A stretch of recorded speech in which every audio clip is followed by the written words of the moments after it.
गुरुदेव, हाथ में काला धागा बांधने की विधि क्या है? क्या कोई भी महिला या पुरुष या बच्चे को इसे बांधा जा सकता है? कृपया इसकी विधि बताएं गुरुदेव, और इसे हम किस दिन कर सकते हैं?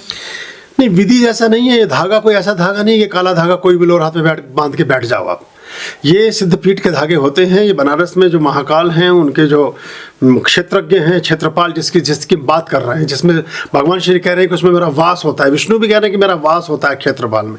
उनका भगवान भैरव का धागा होता है, सिद्धपीठ से आता है, वो विधि विधान से बांधा जाता है, या बड़े गुरु घरों से उस तरह से होता है। ऐसे काला पीला धागा क्या पूरा कुर्ता पहन के घूमिए, उससे कुछ होने वाला नहीं है। वो धागे काले का तरीका है, सारे काम सब लोग नहीं कर सकते हैं। अब एक आदमी आप देख लें कि कैसे करे सर्जरी दिमाग की, और पढ़ ले किताब में और खोल के बैठ जाए दिमाग किसी का घर में कि प्रैक्टिस कर लेते हैं, तो जो काम जिसका है वो वैसे ही ठीक लगता है। इसे थोड़ा बहुत तो कुछ किसी कहीं के लिए चलिए ना। जो काम आप कर सकते हैं वो तो आप करते नहीं। धागा वागा मत बांधने के चक्कर में पड़िए। धागा अभिमंत्रित होता है तो ही काम करता है, वरना अविश्वास के बजाय और विश्वास के बजाय अविश्वास पैदा होता है। आप जानते हैं कि एक बात मुझे ऐसे में ख्याल आ रही थी, जब मैं एक ट्रैवल में था, मैंने कुछ एक दृश्य देखा कहीं, तो मुझे विचार जन्मा कि जो अनास्था है, जो नास्तिक लोग हैं, नास्तिक कैसे पैदा होता है? नास्तिक का जन्म कैसे होता है? नास्तिक लोग कैसे हो जाते हैं? आप जानते हैं नास्तिक बनाने में सबसे, अब ये बड़ी खतरनाक बात बोलने जा रहा हूं इसके आगे में, जिससे बड़े लोगों को एकदम से कुछ लोगों को तीर सा लगेगा। लोगों को नास्तिक बनाने में हमारे धर्मालयों का, हमारे धर्माधिकारियों का, हमारी पूजा के केंद्रों का, बड़े ज्योतिर्लिंगमों का, बड़े ऐसे स्थानों का बहुत बड़ा हाथ है लोगों को नास्तिक बनाने में। क्या उलटबाजी है। वहाँ तो आस्तिक होकर के पहुँचता है आदमी, लौटता है तो उसके अंदर नास्तिकता के बीज जन्म ले रहे होते हैं।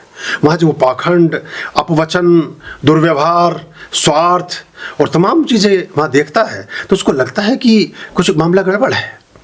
भगवान के बाहर बैठा हुआ व्यक्ति भगवान से नहीं मांगता, इंसान से मांगता है। जो इंसान मंदिर से बाहर आ रहे हैं उनसे, उनके आगे हाथ फैलाता है। भगवान अंदर बैठा, भगवान ने कर्म ही ऐसा दे दिया कि तू भिखारी बन के बाहर मांगेगा। एक बाहर भिखारी है, एक मंदिर के अंदर भिखारी है। इन दोनों के बीच एक सम्राट भी हो सकता है तो धन्यवाद देने जाता है। वो बड़ी बात है। बड़ी बड़े पिंडियों पर, बड़े बड़े स्थानों पर बड़े बड़े पृष्ठ बैठे हैं, उनकी आस्था यजमान में है, भगवान में नहीं है। वो भगवान के बारे में तो भगवान कहता था अस्तु।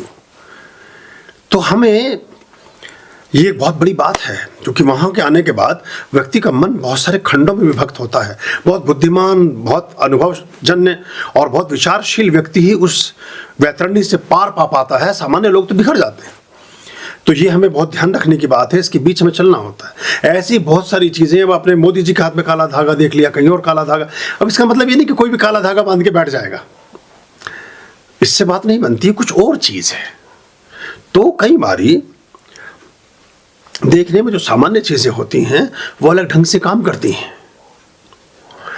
मैंने पहले भी कई बार कहा, फिर से आपको बताता हूँ, महाभारत में जो लुहार बाण दुर्योधन की टीम को सप्लाई करता था वही पांडवों को करता था। सेम वो एक उसने अपनी हाट लगाई हुई, अपनी दुकान खोले बैठा है। वो हर तरह के बर्छियाँ, भाले, बल्लम, तीर, तलंगे जो चाहिए सब आप ले जाइए, उसका उसे भुगतान करिए, लेते जाइए। अब वो तीर तलंगा तो एक ही जगह का बना हुआ है, वो तो तीर तो वैसा ही है, विष भुजा है कि बिना विष का है, लेकिन अभिमंत्रित करने की कला जिसको आती थी वही विजयी होता था। तो अभिमंत्रणा की कला है, अभिमंत्रित करने की बात है। खाली ऐसा धागा बांध के आप और अनास्था को जन्म देंगे और नास्तिकता की तरफ जाएंगे, क्योंकि फिर वो आपको वो चीज़ नहीं मिलेगी जो आप करना चाहते हैं।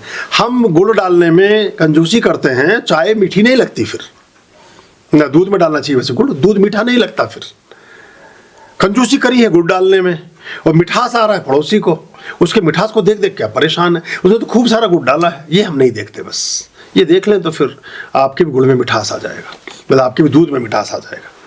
आर्यं शरणं शुभमस्तु, संभवकरणं हरमस्तु, देवं वर्णं कर्मस्तु, पापं चरणं परमस्तु, पापं धर्मं मर्मस्तु, तारं धर्मं कर्मस्तु, हृदयं बीजं धर्मस्तु, शोकं दुःखं हरमस्तु, शोकं दुःखं हरमस्तु।